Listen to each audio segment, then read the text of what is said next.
Hello students, welcome back. मैं हूँ साइली और मैं आपका फिर से एक बार परिवर्तन द लर्निंग सेंटर में स्वागत करती हूँ।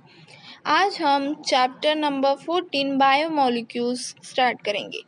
ओके, इसमें इसके जो पीडीएफ है ये आपको परिवर्तन द लर्निंग सेंटर के ऐप में आपको अवेलेबल मिल जाएंगे। ओके, सो एज यूजुअल हम मल्टीपल चॉइस क्वेश्चन को स्किप करेंगे और हमारे शॉर्ट आंसर क्वेश्चन 1 मार्क्स के लिए जो होते हैं उससे स्टार्ट करेंगे। ओके, सो स्टूडेंट्स रेडी हैं आप? ओके, सो सबसे पहला क्वेश्चन हमारा क्या कहता है, write the name of polysaccharides use for the commercial preparation of glucose. Commercial preparation of glucose में कौन सा यूज होता है? पॉलीसैकेराइड्स। कौन सा होता है? Starch. Yes, you will get, if you write starch you will get 1 marks. Draw the structure of alpha D glucopyranose. सो इसका स्ट्रक्चर की है सर बात करते हैं हम तो हेक्सागोनल स्ट्रक्चर होता है ना? हेक्सागोनल स्ट्रक्चर होता है और इसमें जो चेन बना लो, फिर हेक्सागोनल स्ट्रक्चर बना लो, फिर चेन्स बना लो, है ना? यहाँ पे CH2OH होता है। यहाँ पे मैंने आपके लिए अच्छे से देखो, यहाँ पे आपके लिए अच्छे से इसका स्ट्रक्चर निकाल के रखा है। This is the structure of alpha D glucopyranose. Okay, now next question पे मूव होते हैं। नेक्स्ट क्वेश्चन क्या कहता है, write the structure of zwitterion of alanine, है ना? So this is the structure. Next question क्या कहता है, write the name of unit to which glucose unit is linked to form of sucrose, है ना? तो कौन सा है? जब हम ग्लूकोज और फ्रुक्टोज किसके साथ रिएक्ट हो तो क्या होता है? सुक्रोज फॉर्मेशन होता है ना? नाउ नेक्स्ट क्वेश्चन क्या कहता है, write the name of the base present in a DNA but not found in RNA। क्या है वो? कौन सा बेस माना जाता है जिसको हम थाइमाइन कहते हैं? वो होता है जो प्रेजेंट DNA में प्रेजेंट होता है बट RNA में प्रेजेंट नहीं होता है। Next question, right the number of chiral carbon atom present in a fructose. How many carbons, कितने कार्बन प्रेजेंट होते हैं? 4 carbons. So answer will be the 4.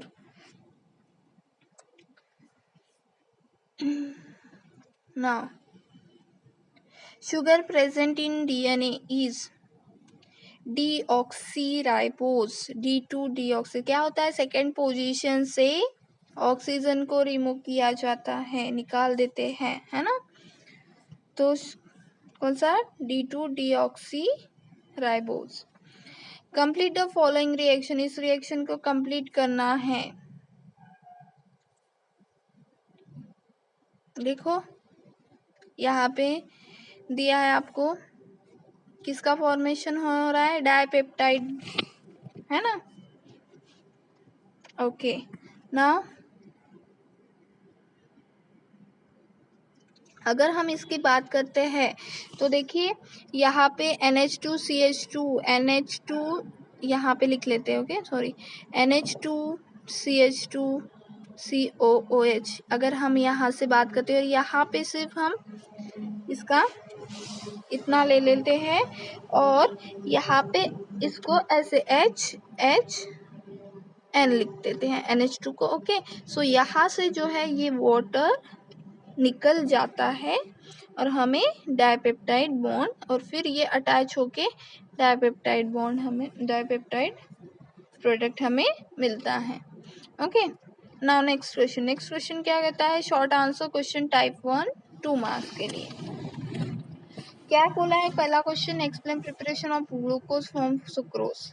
Sucrose से हमें ग्लूकोज का प्रिपरेशन करना है। सो कैसे होता है? सुक्रोज हम ले लेते हैं C12H22O11 को। जब वो हाइड्रोलाइज होता है in presence of dilute hydrochloric acid H+ ions बोलते हैं हमने ना, H+ आयंस प्रोड्यूस करेगा, कौन करेगा? एक तो H2SO4 करेगा या फिर हाइड्रोक्लोरिक एसिड करेगा, है ना।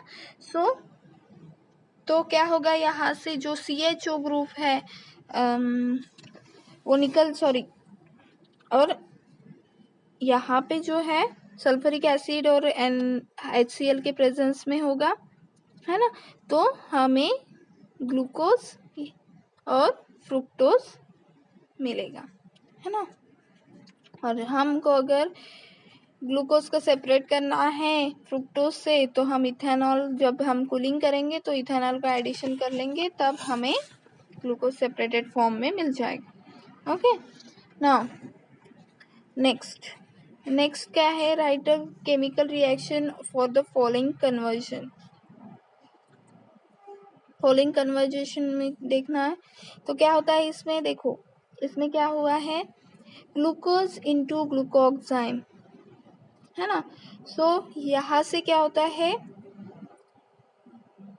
NH2O, ये O निकल जाएगा, है ना। फिर यहाँ से N और OH जो है यहाँ पे चिपक जाएगा और ऑक्साइम बना देगा, जिसको हम ग्लूकोक्साइम भी बोलते हैं, है ना। नेक्स्ट है हमारा प्रिपरेशन ग्लूकोज इनटू ग्लूकोनोइक एसिड। इसमें क्या होता है, ऑक्सीडेज होता है ना। जो ग्लूकोज हमारा होता है वो ऑक्सीडाइज होता है टू फॉर्म अ ग्लूकोनोइक एसिड, है ना। किसके प्रेजेंस में? With the help of bromine water. ये ब्रोमीन वाटर यहाँ पे माइल्ड ऑक्सीडाइजिंग एजेंट की तरह यूज होता है। ओके, नाउ नेक्स्ट क्वेश्चन क्या कहता है, पेप्टाइड बॉन्ड को डिफाइन करना है और टाइप्स लिखने हैं उसके, प्रोटीन्स के types of protein depending upon the molecular shape, है ना। पेप्टाइड बॉन्ड क्या होता है? Bond which connect the alpha amino acid to each other, उसको हम पेप्टाइड बॉन्ड बोलते हैं। और मॉलिक्यूलर शेप में जो प्रोटीन्स का क्लासिफिकेशन होता है, टाइप्स होते हैं, वो होता है ग्लोबुलर और दूसरा होता है फाइब्रस प्रोटीन। नेक्स्ट क्या कहता है, न्यूक्लियोटाइड और न्यूक्लियोसाइड को डिफाइन करना है। न्यूक्लियोटाइड हम किसको बोलते हैं? जो रिपीटिंग मोनोमर होता है अनब्रांच पॉलीमर्स में, उसको हम किसके? न्यूक्लिक एसिड के, उसको हम न्यूक्लियोटाइड कहते हैं, है ना। यहाँ पे न्यूक्लियोसाइड को भी डिफाइन किया है, देखिए, the unit form by the joining of atomic carbon of furanose sugar, जिसको हम शुगर भी बोलते हैं, with nitrogen of the base is called nucleosides. Okay, now explain denaturation of proteins. Denaturation पढ़ना है। डीनेचुरेशन प्रोसेस क्या होती है बताइए? जो प्रोटीन होते हैं उसका जो मॉलिक्यूलर शेप होता है वो चेंज होता है, बट चेंज जब होता है तब उसका पेप्टाइड बॉन्ड या फिर अमाइड बॉन्ड जो होता है वो ब्रेक नहीं होता है। हीट चेंज होता है, एजिटेशन होता है, जब कुछ भी हो जाए तब प्रोटीन का शेप चेंज होता है, बट उसके जो पेप्टाइड बॉन्ड है वो चेंज ब्रेक नहीं होता है, और इसी प्रोसेस को हम क्या बोलते हैं? डीनेचुरेशन ऑफ प्रोटीन, है ना। यहाँ पे हमने उसको एक्सप्लेन किया है। नेक्स्ट क्वेश्चन, एंजाइम्स को ये करना है, डिफाइन करना है, और उसके दो एप्लीकेशंस लिखने हैं, दो नहीं एप्लीकेशंस लिखने हैं उसके। ओके, तो एंजाइम्स क्या होता है? A very large number of chemical reaction takes place in our bodies. These are brought at a psychological pH 7.4 and body temperature कितना है? 37 degree Celsius. With the help of जो बायोलॉजिकल कैटलिस्ट हम use करते हैं उसको हम enzymes बोलते हैं। अगर हम इंडस्ट्रियल एप्लीकेशन के एंजाइम्स की अगर बात करते हैं तो वो conversion of glucose to sweet tasting fructose, एसआरएनयू एंटीबायोटिक्स में, पेनिसिलिन जी एक्रिलेज में यूज़ होता है, लॉन्ड्री डिटर्जेंट्स में यूज़ होता है, ये सारे कॉस्मेटिक्स में यूज़ होता है, ये सारे यूज़ है एंजाइम्स के। ओके, नाउ नेक्स्ट क्या है, स्ट्रक्चर की बात बोली है 2-डीऑक्सी डी राइबोज और किसका बोला है, साइटोसाइन है ना, उसका बोला है। तो यहाँ पे हमने आपके लिए एक्सप्लेन किया है दोनों स्ट्रक्चर। नेक्स्ट क्वेश्चन क्या कहता है, explain globular and fibrous protein. Globular proteins कौन से होते हैं, जो ग्लोबुलर होते हैं वो स्पेरिकल शेप में होते हैं। This shape result from cooling around the polypeptide chain of the protein. Globular proteins are usually soluble, ये soluble होते हैं। एग्जाम्पल के तौर में अगर हम देखते हैं इंसुलिन वगैरह जो होते हैं वो ग्लोबुलर प्रोटीन्स में आते हैं। फाइब्रस प्रोटीन्स की अगर हम बात करते हैं तो उसमें क्या होता है, molecules of fibrous protein have elongated rod like shape, है ना, ऐसे ऐसे ऐसे ऐसे ऐसे होते हैं, है ना। सो ये होते हैं fibrous protein. This shape is result holding of polypeptide chains of protein parallel to each other, parallel होते हैं, है ना। Hydrogen bonds and disulphide bonds are responsible for this shape, किसके इसीलिए होता है, क्यों होते हैं ऐसे शेप के, क्योंकि due to because of hydrogen bond and disulphide bond की वजह से इनसोल्युबल होते हैं फाइब्रस प्रोटीन। इसकी अगर बात करते हैं केराटिन जो बालों में, नेल्स में, ऊल में पाया जाता है ना। So this are the examples. Next है classify the following carbohydrates into monosaccharide, disaccharide, oligosaccharides and polysaccharides. So अगर ग्लूकोज की बात करते हैं, ग्लूकोज है, मोनोसैकेराइड, डाइसैकेराइड्स है तो माल्टोज आ जाएगा। स्टैच्यूज की अगर हम बात करते हैं वो टेट्रासैकेराइड्स आ जाएगा, और हम सेलुलोज की अगर बात करते हैं वो पॉलीसैकेराइड्स आ जाएगा। Okay, so these are the classification. Next है short answer question type 2-3 marks के लिए। यहाँ पे कार्बोहाइड्रेट्स का क्लासिफिकेशन लिखना है। सो हमें पता है जो कार्बोहाइड्रेट्स होता है वो मोनोसैकेराइड, ओलिगोसैकेराइड्स एंड पॉलीसैकेराइड्स में डिवाइड होता है। मोनोसैकेराइड्स वो होता है जो हाइड्रोलाइज नहीं होता है फॉर द स्मॉलर यूनिट्स में, जैसे ग्लूकोज है, फ्रुक्टोज है, राइबोज है ना। ओलिगोसैकेराइड्स कौन से होते हैं, जो 2 से 10 मोनोसैकेराइड्स यूनिट हो देते हैं जब हम उसका हाइड्रोलिसिस करते हैं तब। पॉलीसैकेराइड्स कितने देते हैं, large amount of monosaccharides units देते हैं जब हम उसको हाइड्रोलाइज करते हैं। तो उसका एग्जांपल स्टार्च, ग्लाइकोजन, सेलुलोज, है ना। ओलिगोसैकेराइड्स जो होते हैं वो फर्दर क्लासिफाई होते हैं at disaccharide, trisaccharides and tetrasaccharides में। डाई मीन्स 2, ट्राई मीन्स 3, है ना, और टेट्रा मीन्स 4 मोनोसैकेराइड्स यूनिट्स देगा जब हाइड्रोलाइज होगा।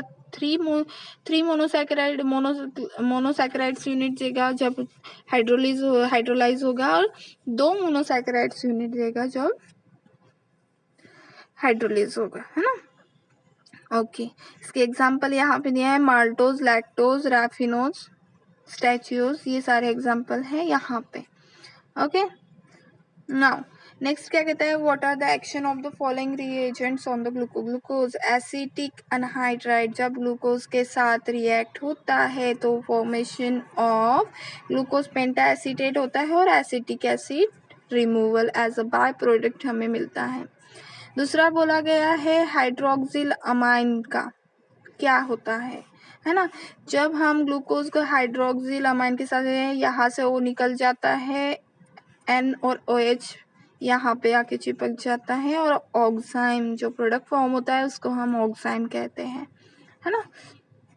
नेक्स्ट हमें बोला है हाइड्रोजन HI का, HI की क्या होती है रिएक्शन, जब ग्लूकोज जो होता है, जब HI के साथ हीट होता है तब N हेक्सेन फॉर्मेशन होता है। ओके ना, next question, define carbohydrates. Carbohydrates को हमने ऊपर ही डिफाइन किया है। Haworth projection structure of the following. इसके स्ट्रक्चर को हमने यहाँ पे अल्फा डी फ्रुक्टोफर्नोस का और माल्टोस का यहाँ पे हमने एक्सप्लेन किया है। डायग्राम स्ट्रक्चर ही निकालना है। Okay, explain D and L configuration in sugar right chemical reaction to convert glucose into glucose cyanohydrin. So D and L configuration in sugar जो होता है उसको डिफाइन करना है यहाँ पे, और हमारे जो केमिकल रिएक्शंस होती है जिसमें ग्लूकोज को हम ग्लूकोज साइनोहाइड्रिन में कन्वर्ट करते हैं वो यहाँ पे लिखना है। ओके, नाउ यहाँ पे हमने थर्ड फिफ्थ क्वेश्चन देखते हैं। अल्फा अमीनो एसिड को डिफाइन करना है और उसका स्ट्रक्चर ड्रॉ करने हैं। किसके? ज्विटरायन, एलानाइन की और हाउरत फॉर्मूला ऑफ सुक्रोज, है ना।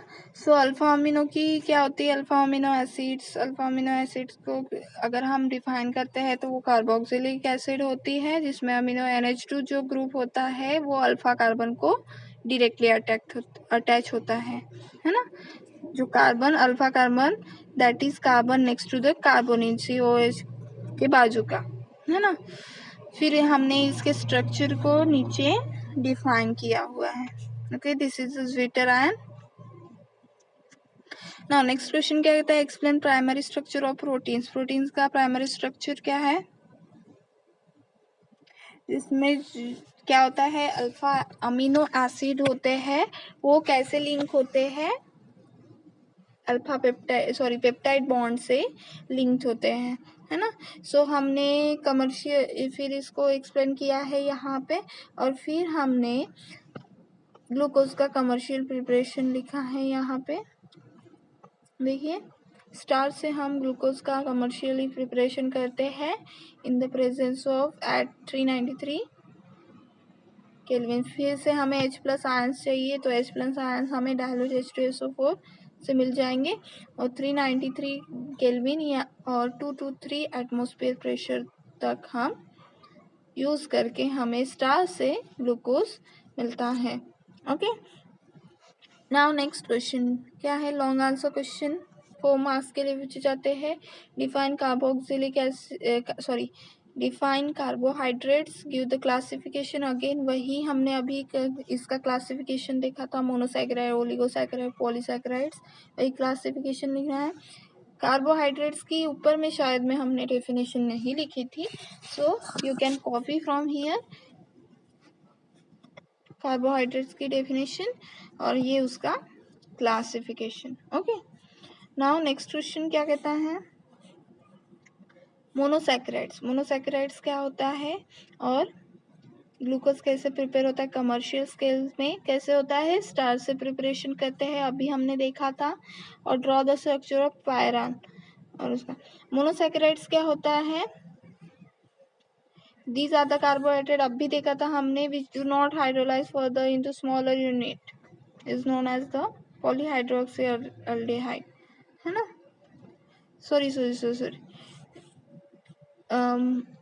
poly unit smaller units of polyhydroxyaldehyde and ketones, है ना। सो हम बाद में हमने देखा कि ग्लूकोज का हम प्रिपरेशन कमर्शियल स्केल में स्टार्च का यूज़ करके कर सकते हैं, अभी हमने देखा था। एंड अगर हम थर्ड क्वेश्चन अगर देखते हैं पायरन का, अगर हम देखते हैं स्ट्रक्चर, तो this is the structure of pyran. So ये जो चैप्टर्स होते हैं लास्ट के केमिस्ट्री के जो 3 चैप्टर्स है, सो ये 3 चैप्टर बहुत ही ज़्यादा स्कोरिंग है।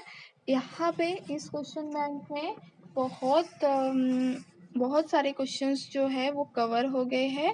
सो ये जो क्वेश्चन बैंक अगर आप करते हैं तो इसमें आपको बहुत सारे क्वेश्चन ऑलरेडी कवर हो गए हैं, तो पेपर में भी आपको इजी हो जाएगा ये सॉल्व करने के लिए, है ना।